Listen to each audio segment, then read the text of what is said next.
G'day guys, welcome to another episode of Dingle DIY, and on this episode I'm going to show you how to set up a birth pool. Now I just want to go over a few things before we jump into the nitty gritty. This is just purely instructive. Now my family and we chose to have a home birth, that's why we own one of these things, and these do come with hygienic liners basically. That means you can use it more than once, and it means more than one family can use it. So I've got some friends that actually having a home birth as well. So instead of buying one, we're just going to let them borrow it. That's the context of this video. So I'll run you through how to set one up, how to get the water into it, how to get the water back out, and just share with you a few things that you should expect that I had to learn the hard way. So let's jump into it. Okay, so one thing I want to mention from the start is I'm missing the liner. You can buy replacement ones. Wherever you get your birth pool, you should be able to get some replacement liners. Those are a one-time thing. Once it's used, throw it out. And that's like a big piece of the puzzle, which we'll get to later. For now, I'll just explain the few ways you can inflate these and just what to expect when you're inflating it. So you can use these cheap little foot pumps, you know, something you might expect to see when you're camping or blowing up an inflatable boat or something like that. This is another way to pump it up. Now this one plugs into a car specifically. You can get battery powered ones. You may be able to get ones that plug into your wall socket, but you're definitely going to need some way to inflate the pool. Now, what I chose to use, I'm a tradesman, I've got all kinds of fun little tools. This is like a mini leaf blower. This works really well on those larger valves for the main body. And the other part was an air compressor. So first of all, air compressor can be pretty loud, so keep that in mind.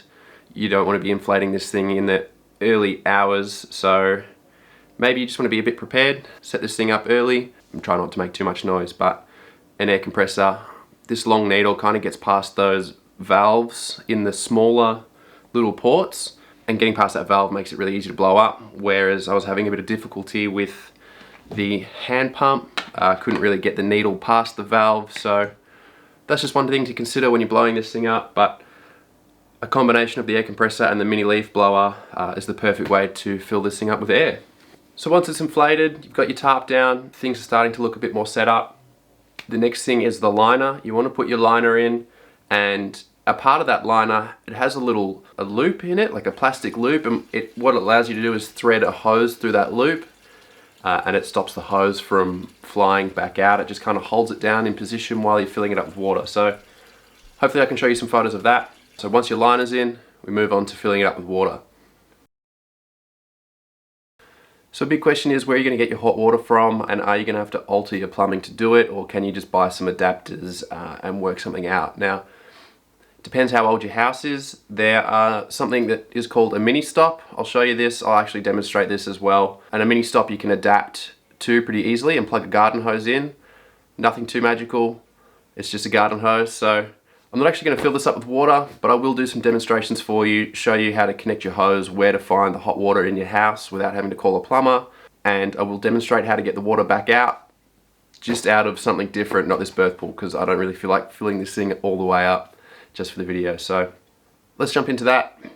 Let's talk a bit about plumbing and how we can adapt with some fittings to your standard indoor hot water taps, how we can adapt those to a typical garden hose. And just while we're on the topic of filling up the pool, there's one little thing I want to mention as well. Depending on where your water point is and where you plan to put your birth pool, make sure you've got enough hose to actually reach the birth pool. You don't want to find out your hose is too short, so you can either buy a long hose, or you can buy these little connectors that will join one garden hose to another, and you can basically double the length of your garden hose. Hopefully you can do a lot of this with things you've got laying around at home, and you might just need to buy a few little adapters to get you over the line. Alright, now let's talk about the plumbing. If you've been following this channel for a while, you'll know that I'm halfway through renovating my house, so that explains the mess. Now, this here is a mixer tap. There are other types of taps where you've got one on the left, one on the right, and that controls hot and cold individually. Whereas this is kind of a two-in-one deal, hot and cold in the one tap. That's why it's called a mixer. So if you do have mixers in your house, just go to a sink or your laundry, and then under your sink you can expect to find some plumbing fittings. Okay, so we're under the sink. We've got these two fittings and two more fittings over here. Two are for the sink, two are for the washing machine. Now I actually have some of these spare, so I'll show you these while we're not laying on the floor and under the sink. Okay, so Now you know where to locate what is called a mini stop, which is this. Let's talk about them. I've got two here, they look the same. Now the difference is the black one is actually bigger in one aspect compared to the other. So they both thread onto a pipe or a lug the same, which is this part. But you can actually get different size outlets. So the bigger outlet is actually going to suit a garden hose more readily. And that's how you open and close the valve, turn the water on and off. So let's focus on this black mini stop for now.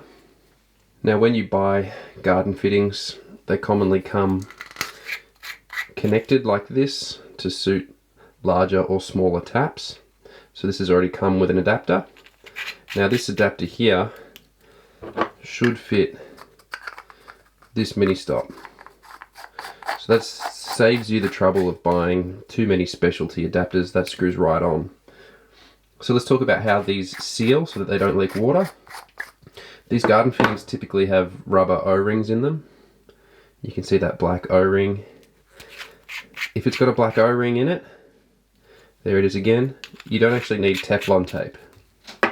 Now Teflon tape is used to seal metal on metal plumbing threads. So in the instance where you were screwing on a cap like this, metal thread on metal thread, you would actually need to wrap that thread in some kind of Teflon tape to seal the water. Same goes for when you screw this onto the lug. But normally when you connect your washing machine or your mixer taps to the outlet of the mini stop, those usually have one of these black O-rings in them so that you don't need Teflon tape. Those are going to be what you need in the case of a mixer tap. Some older houses don't have mixer taps, which means they don't have mini stops. They just have lugs and then a direct connection to the lug. There's actually no way to shut off the water other than shutting it off at the meter at the front of your house, let's say. So I'll show you what to do in that situation. It's a bit different to this, but it may use some similar parts. Now, as you would have seen those plastic fittings, you can get metal brass versions of them, just like this as well. Now this is a smaller version, and that should screw straight onto the mini stop without an adapter. So that there is the simplest, most fail-safe option. And just while we're talking about it, if you need to extend your hose, this is a metal double adapter that'll connect two ends of a garden hose together. That will get you the distance you need if your birth pool is quite far away from your water source. Now the reason we want mini stops is because you can shut the water off just like a tap. And why we will be shutting the water off is because you'll be connected to one tap, either hot or cold. So you'll open your tap up, fill the pool with either hot or cold water, turn the tap off, disconnect your hose, and then plug it into the other mini stop. Even though this is the wrong size, you'd have adapters on this. Plug it in, and that's how you're going to get the temperature in the pool right. You add a bit of hot, add a bit of cold until it's just right, because one mini stop only puts out one type of water. It's either cold or hot. You will need both mini stops to be functional unless you have the other type of tap, which I'll show you now. Alright, so this is the other kind of taps you'll probably come across. Now all the plumbing is in the wall. I've looked under the sink, there's no lugs or mini stops. So if this is similar to your situation, you could actually take the tap off.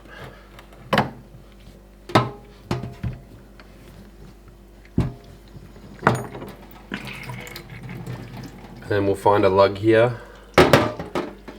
Now this will definitely need some Teflon tape on it. So just wrap your Teflon tape around those threads. About 20 wraps is what you need. Sounds like a lot, but that's just standard practice. And then this is the type of lug you could screw a mini stop onto.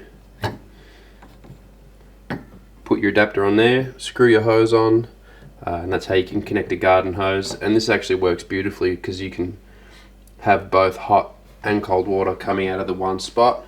And that way you don't have to disconnect your hose and plug it in somewhere else every time you want to swap between hot and cold water. So this is actually the ideal setup. And all that would require you to do is buy some Teflon tape and a mini stop. And these things are about $10. They're pretty cheap. So that's just how this would all go together. So I'll go put some more Teflon tape on this, put my tap back together, but these are the two most common things you can expect when you're trying to connect a garden hose to your regular household plumbing.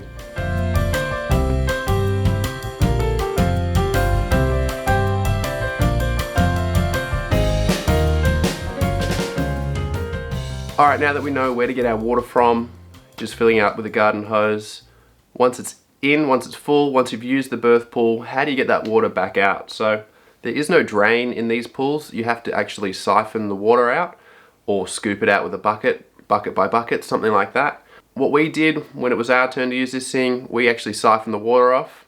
And so a siphon just basically takes advantage of some physics principles and gravity. It's kind of mind-bending, but it is a very simple thing once you get it going. So I'll demonstrate how a siphon works, not in the pool, but in a bucket or something outside. But the principles are the same. The benefit of siphoning compared to using a bucket, there's a lot less back and forth, there's a lot less physical labor, you're not going to spill water everywhere, and you got to think about who's actually going to empty it when you've just had a baby. You're probably going to be with your baby, so someone else that's not the parent is going to have to empty this. It might be a midwife or someone else at home who's trying to help you with your birth. So a siphon, I think, is the best way to go about it.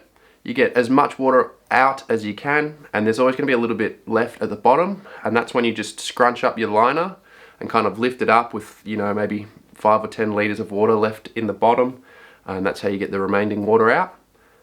And then it's time to deflate the pool.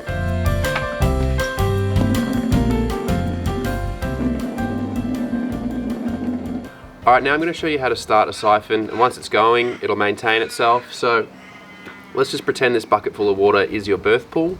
Now what you want to do is put your hose, one end of your hose, in at the bottom. So the lower it is, the longer the siphon will run for, the more water it will drain out. Now you'll notice nothing's coming out. I'll change the camera angle so you can see this better. But what we need to do is either start the water flow with a pump or by sucking on it. I don't recommend sucking on it at all. Please don't do that. But the point I'm trying to make is you need to start the water flow unless it's already charged full of water. So I'll show you what I mean by that. We'll charge this hose full of water, and then once water starts draining out one end, it's just going to keep pulling from the low end, or the end I should say that's in the pool, at the bottom of the pool. It's going to keep pulling water from that, even if it has to come uphill to then go back downhill, as long as the drain end of your hose is physically lower to the ground than the other end of the hose that's in your birth pool. So to charge the hose, I'm just going to fill it up with water. Once there's no air left in the hose, put your thumb over it or just crimp it in half like that and keep it like that until one end is in the pool. And then you want to keep the other end blocked off, lower it to the ground and let the water drain out. Alright, so I'm just charging the hose now. We can see we've got water coming out. Just turn the tap off, put your thumb over that end, and as you pull the hose off, put your thumb over the other end. Now it's important to keep your thumb over this end once you lower this other end into the pool, or the bucket in my instance. And now as I lower the hose below the height of the other end of the hose, it's going to run all the water off. So that's it. That's just going to keep going until the other end of the hose sucks in some air, basically. So this is the simple principle of a siphon. As long as that end of the hose stays underwater, that's going to continue to run and drain. Alright, I'm just going to demonstrate this siphon one more time. Now the hose has got no air in it, it's just full of water. Put one end in, keep the other end blocked off, and then you'll notice as soon as I lower this and let go of my thumb, the water will start coming out. And then I'll just demonstrate what happens when the end of the hose comes back up. So that's just going to keep going until the bucket's empty. But as I bring this back up,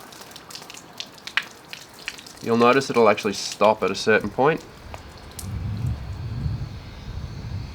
And then as I come back down, it should restart.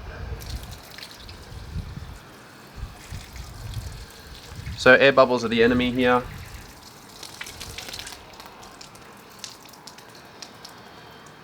Basically, as soon as there's too much air in the hose, it's not going to self-restart.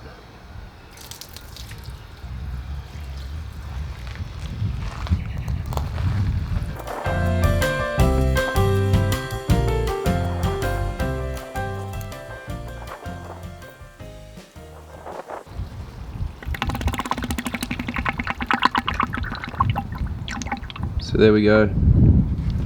We pretty much drained the whole thing. This end in the bucket sucked in some air, and that's what cut off the siphon. But the bucket's pretty much empty anyway. There are things out there as well that make siphoning easier. You can get these little attachments that plug into a battery drill that kind of spin the water up and start the siphon for you, or like jiggle valves or little hand pumps. These kinds of things are going to help you start a siphon, which is the hardest part about siphoning, is actually getting it going and maintaining it. So keep your eyes out for something like that. If you've never siphoned off any fluid before, those things are definitely going to be useful for you. Now before we deflate the pool, I just want to touch on a few things. So as far as your plumbing fittings are concerned, garden hoses, things like that, first of all, it's probably a good idea to get a retractable garden hose. You may be putting water into this more than once. Depending on how long the birth goes for, you may need to top it up with warm water. So with the hose, we had ours on a retractable reel. Even though it was inside the house, it was still very useful, so that we could put water in it, retract the hose so no one's tripping over it, and then if we did have to fill it back up, bring the hose back out. It was pretty simple. It's a pretty hectic environment, so you kind of want to reduce trip hazards, things like that. And you want to reduce things going wrong. So one way to do that is to buy some quality things. You're probably going to have to go shopping for some plumbing and some gardening fittings. This is probably the one time you don't want to cheap out on that kind of stuff. When it comes to garden fittings, you can get plastic ones or you can get metal, brass ones. For the handful of brass fittings you're going to need, just buy them compared to the plastic ones. You don't want any garden hose fittings breaking or snapping and then you not be able to fill up the birth pool or only have it a little bit full. So that's another thing I can recommend. Now if you're worried about water spilling, steam perhaps inside the home, these things long term do cause damage. Short term, not a big deal. You can mop your floors on any given day, get the floors a bit wet, it dries up. It's not a problem to have your floors wet temporarily. Same with steam. Steam only causes damage, say, a good example I can think of is in the kitchen where your kettle lives. If a kettle lives under a cupboard or something, you might notice the underside of the cupboard is damaged, just from the steam coming off the kettle. But in a situation where it's a bathtub and it's only a really one-off thing for a day or two, or depends how long the labour goes for, that kind of steam's not really going to do any damage. So if you're worried about that, don't worry about it. Those aren't your big concerns.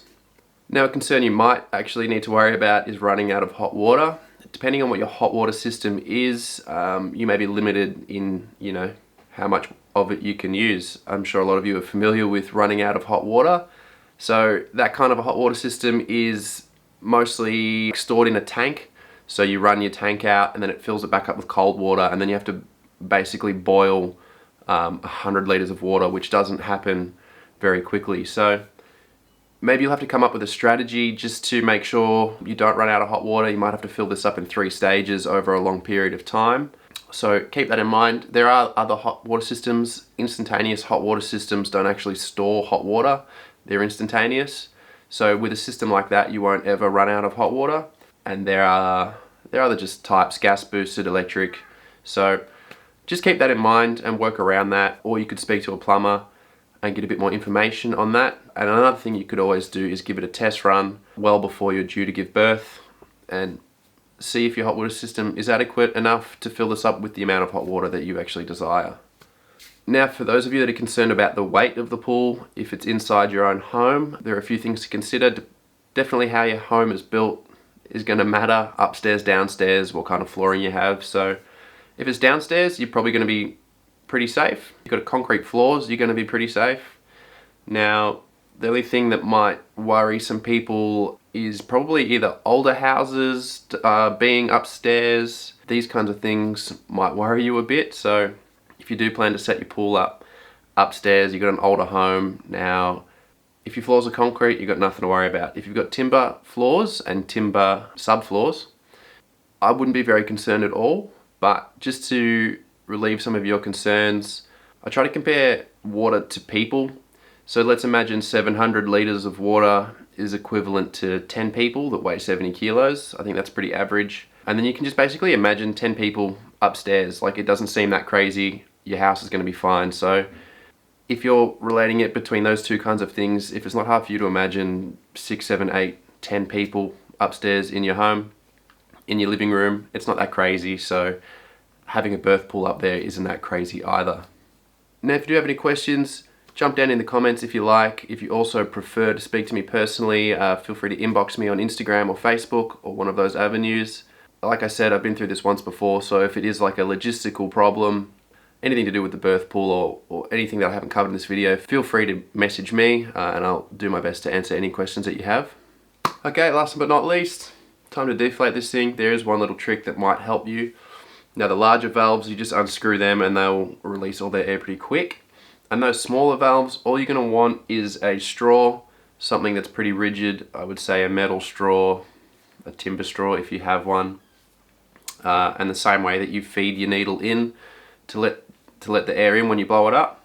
You just want to jam something in there to keep that valve open and let it deflate over time. Okay, so these are the larger valves I'm talking about. They have 2 screws. You can see I've unscrewed this one and no air's coming out. That's because there's a one-way valve here. That might help you inflate this. Now to deflate it, pretty simple, just unscrew it and that'll let all the air out of these big ones.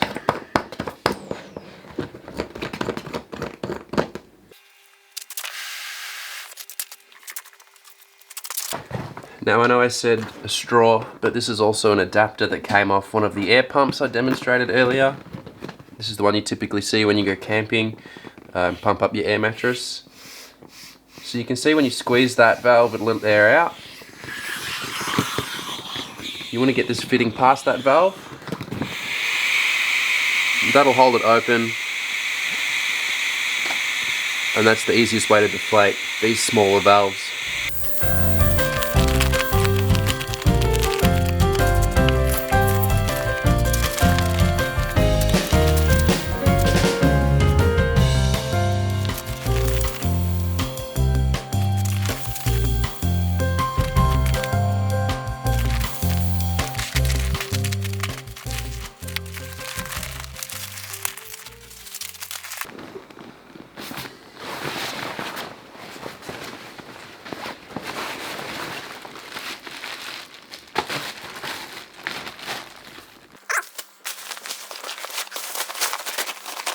There is one thing that just surprised me as I was packing up the pool.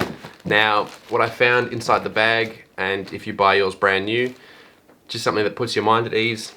These are some patches in case this gets a hole in it, you can fix that up. It does also come with instructions. Here's a picture of the pool with the liner in it.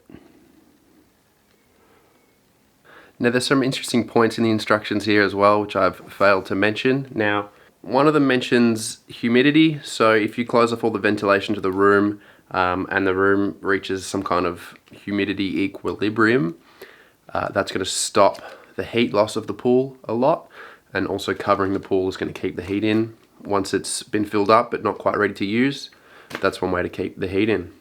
Thanks for watching, good luck, and I hope to see you next time.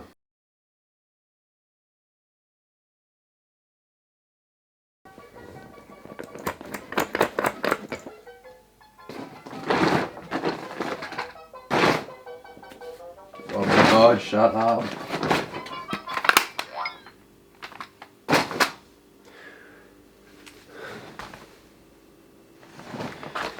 Okay, so these are the larger valves I'm talking about, and they do have